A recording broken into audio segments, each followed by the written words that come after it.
Hi, this is Bryan with New Mexico Dream House. I'm here to talk to you about July of 2022. July of 2022 is kind of an interesting month.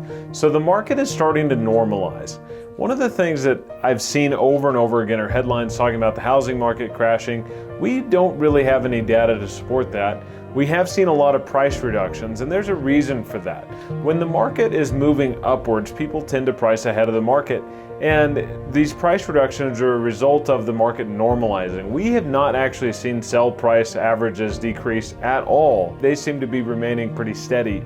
So days on market is actually down in July from June. Our absorption rate, meaning how many months would it take to sell off all of our inventory if we stopped listing houses today, was about 1.6 months. So it's still technically a seller's market, but the market is normalizing a little bit. With interest rates coming up, the market seems to be kind of normalizing. Now, interest rates peaked at 6.8 back in June, and they seem to have normalized in the low fives. So that tends to be where they're at right now. Buyers seem to have more confidence than they did even just 4 or 5 weeks ago, so they are entering into the market again. I think everybody was just a little bit shocked when the interest rate hit 6.8 for just a minute.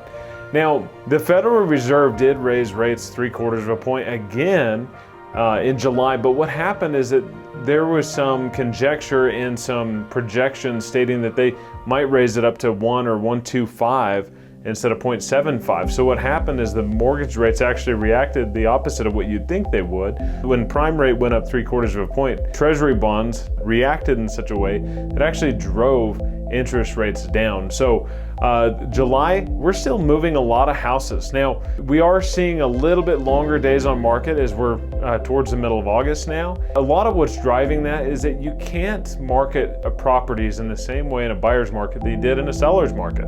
You could put houses on the market with cell phone pictures before and they would just sell. So we are moving back towards a skill-based market. So we have the skills to operate in a down market. We would love to interview for the job of selling your house. My name is Bryan, New Mexico Dream House.